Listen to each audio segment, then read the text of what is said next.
Everybody, we've got a fairly healthy list of questions for Coach. So if you could just please make sure you limit yourself to one, that'd be great. We'll start with Ryan Aber and then go to Jason Kersey. Ryan?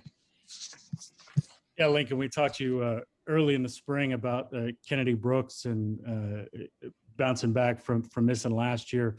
Just wanted to get an update on how he's doing, how he's looked, and some of the areas that you've seen progress from him and areas where you need to see progress going forward. I think he's doing well. You know, like we said earlier, I think it took a little time for him to get his feet back underneath him, you know, get back to be used to being on the field with the guys. But I mean, you still see the natural feel and for setting up blocks and understanding schemes. That's made him a good player here early in his career. I think he's pushing himself, and we're pushing him to become a more consistent practice player. Continuing to get more explosive in the weight room and with his on-the-field practice habits. And then probably the biggest thing we're pushing out of him right now is leadership. And we need that from him. He's a guy that's been in a lot of battles. He's been in a lot of big wins, a lot of big moments.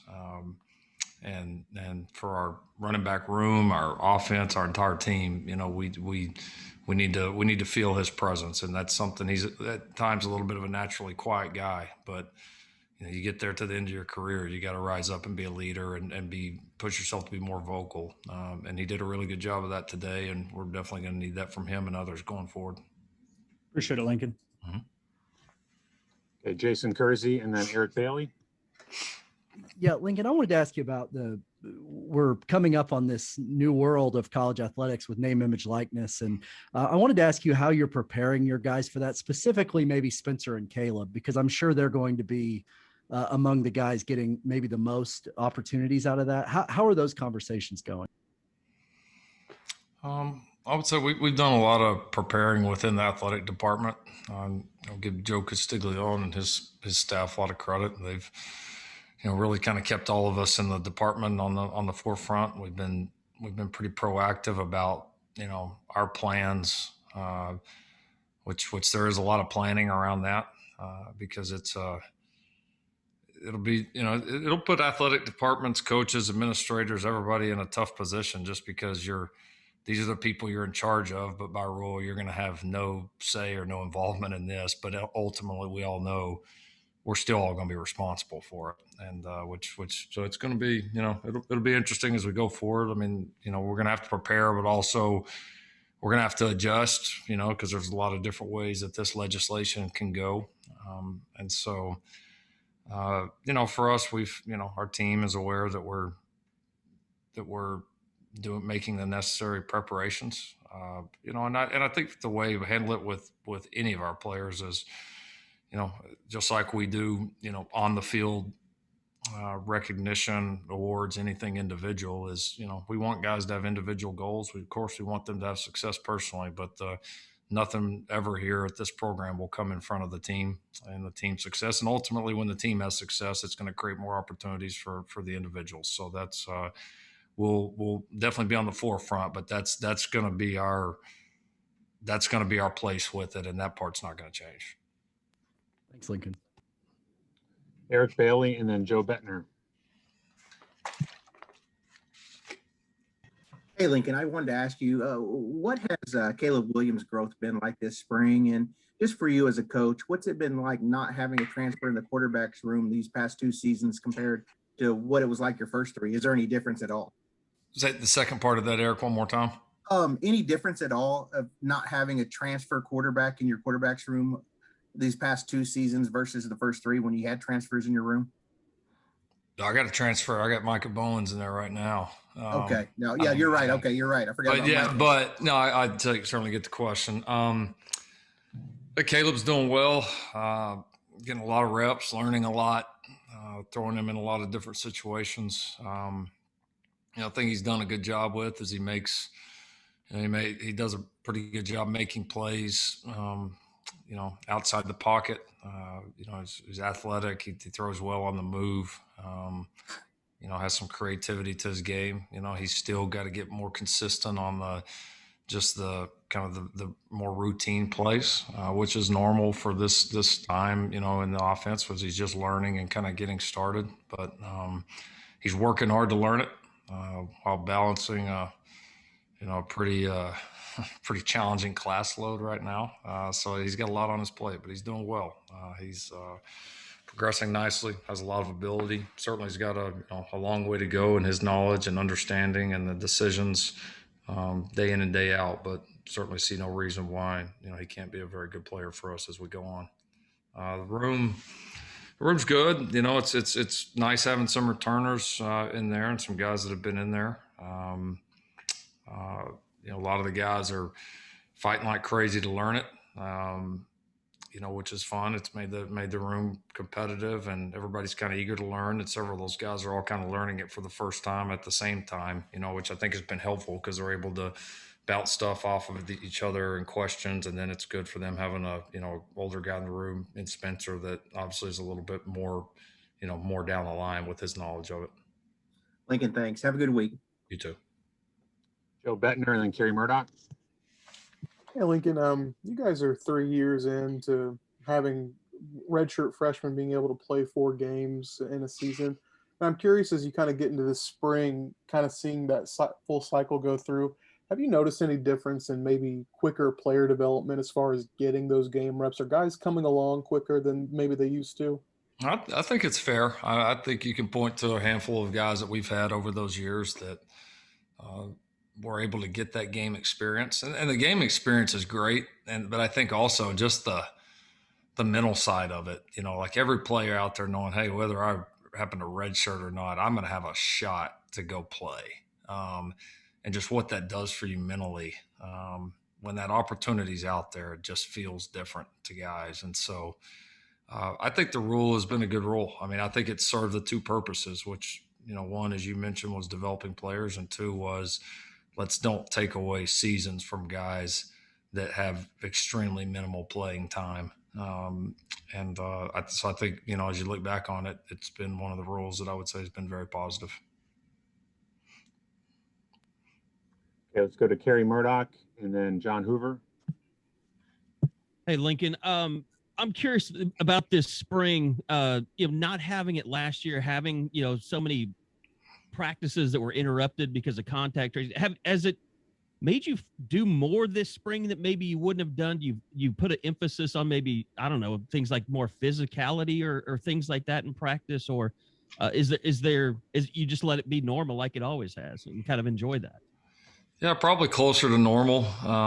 Spring a lot of times to me is, kind of predetermined, what you can do on your roster, both the experience level of your roster, where you're at with your different systems, and then just how many players you have available at every position. And so, and this year's been no different. I mean, we've been limited in a few ways as it's gone on, and you just adjust. But I would say our time on the field, amount of reps we've gotten, probably very comparable to what we've done in the past, other than the COVID year.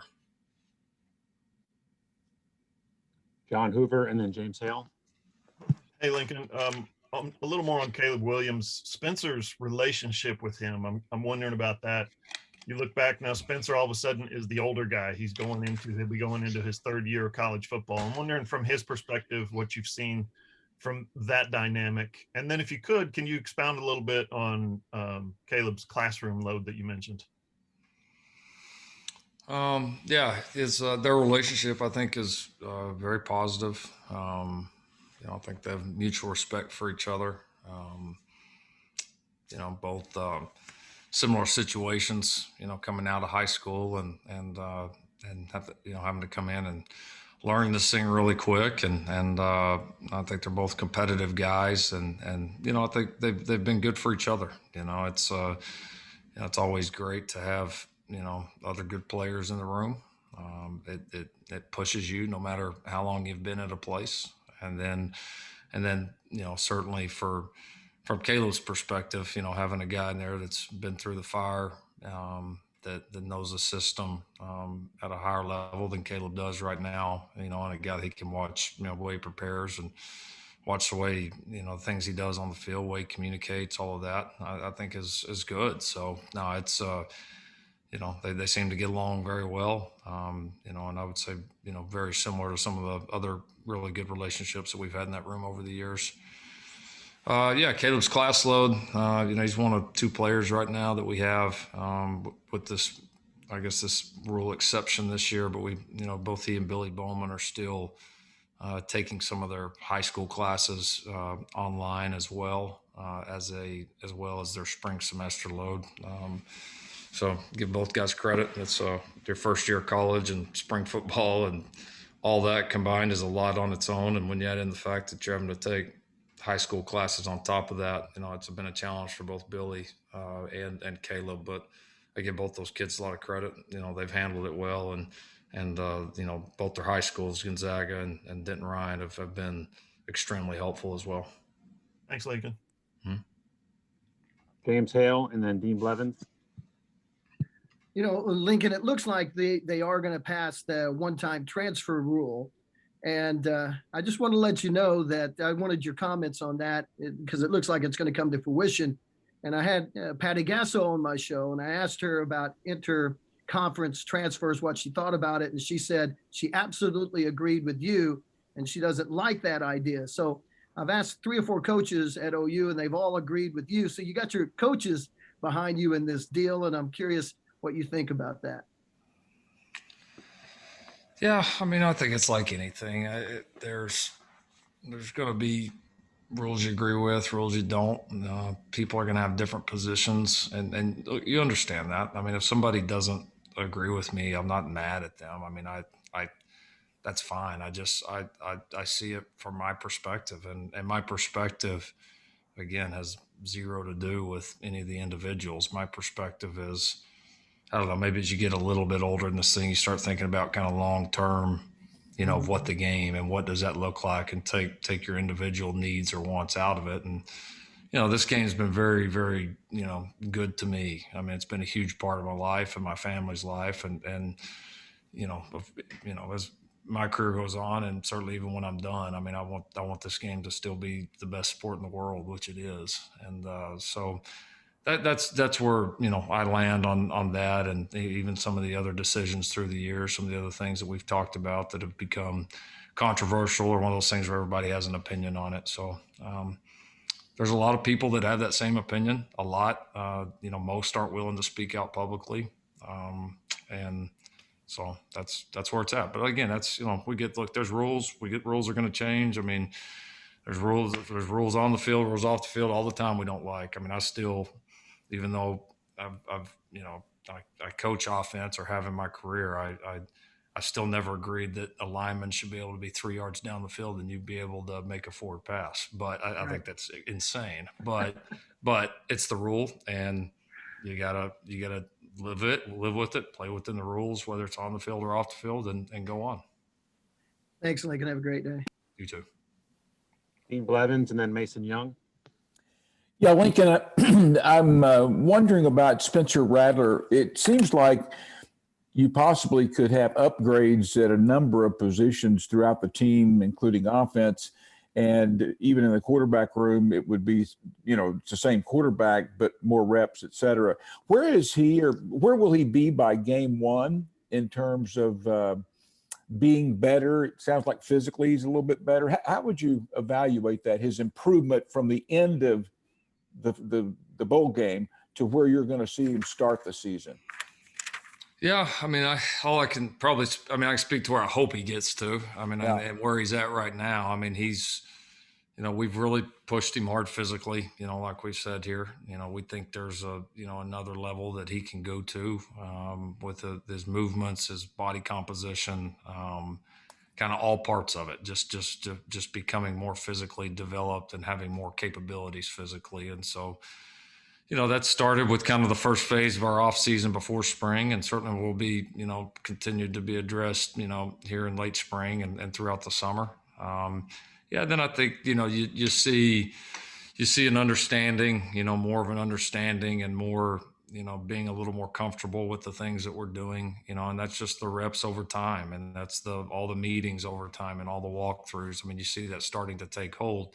The thing he's got to continue to challenge himself to do mentally is, you can't, or you got to be careful, and because if you do this, you'll stop progressing. Is you can't say, well, okay, I've been a starting quarterback for the year. I know this system. Like my work ethic, my study habits, my focus in meetings, all that, my attention to detail, like I'm good. Like I got it. And no, you don't got it. You don't, in football, you never get it. It's a constant battle to get better. And so the starting point's way better.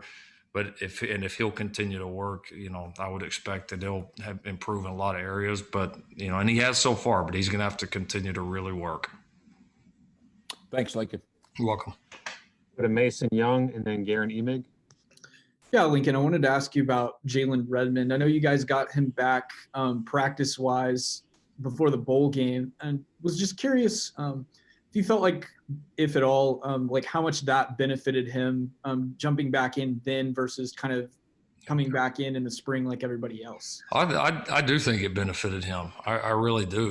And it was not like it was a big number of days, and it's not like we threw him in there and gave him 1 million reps when he hadn't been practicing before, but just to get back out there and kind of get the feel of it again, to take some reps, to get some of the cobwebs, probably some of the nervousness out of it. I mean, I think it made a difference because he's done a good job this spring. He really has. He's been disruptive as he's always been.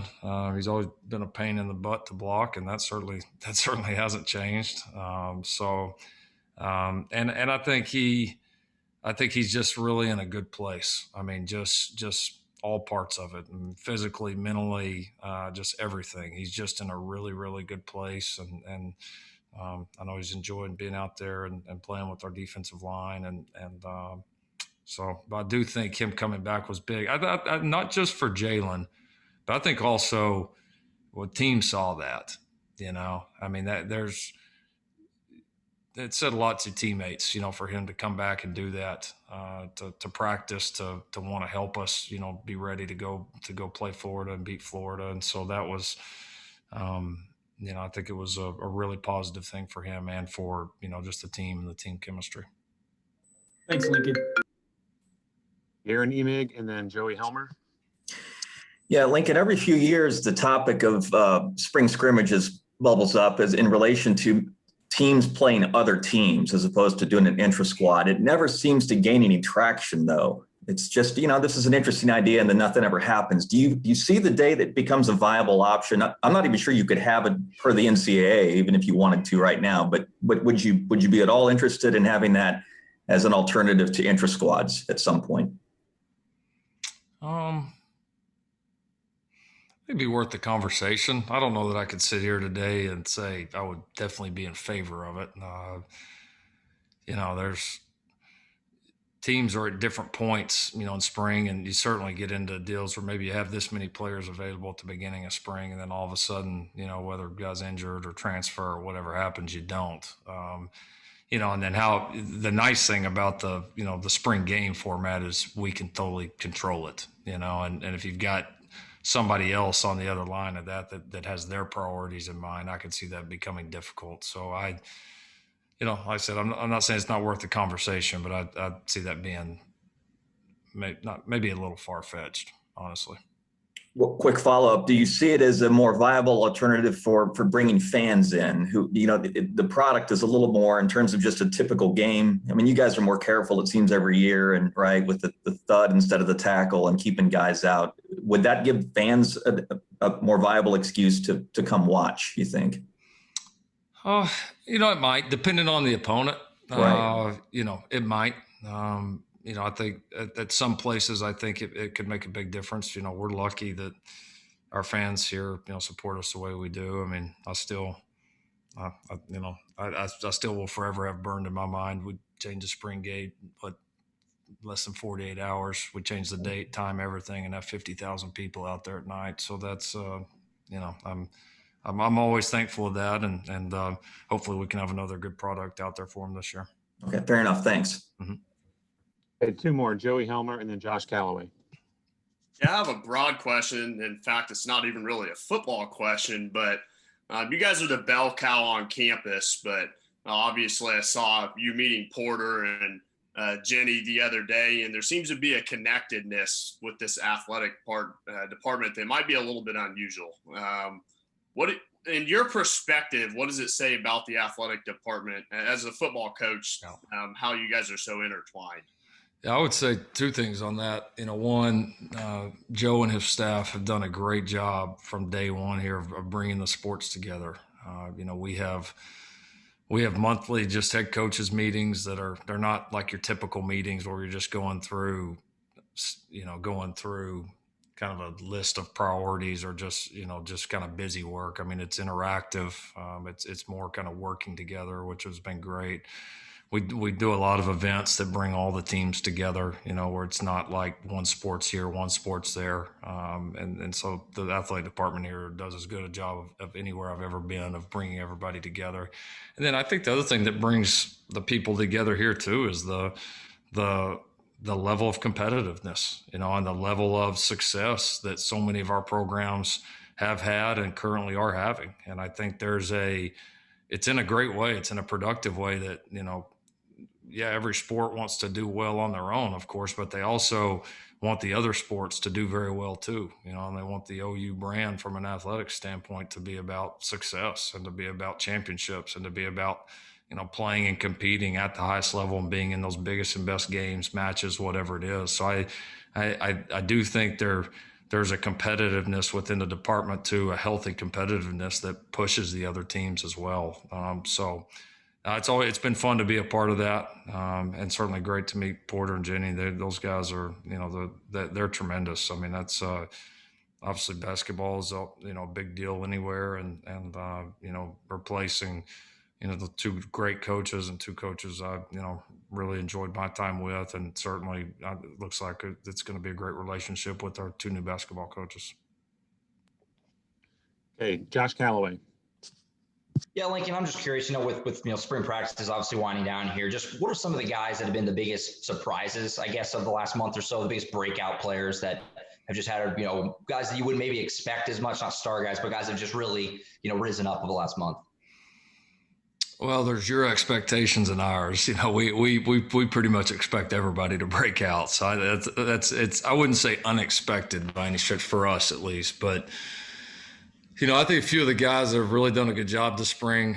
Jordan Kelly is one of the first names that comes to mind. Both he and I would also say in that interior D-line, Josh Ellison, both those guys have really taken some nice steps this spring, and they've both had really good spring practices. Been proud of the way those guys perform. Justin Broyles has had a really good spring in our secondary. I think the best that he's consistently performed since he's been here, and he's been here a while. And but I think he's in a great spot and doing some really nice things. I think a couple of our offensive linemen have really improved. Tyrese Robinson, I think has had a really, really good spring. Eric Swenson's had a really good spring. So been proud of those guys' progress. Jeremiah Hall has had a really strong spring.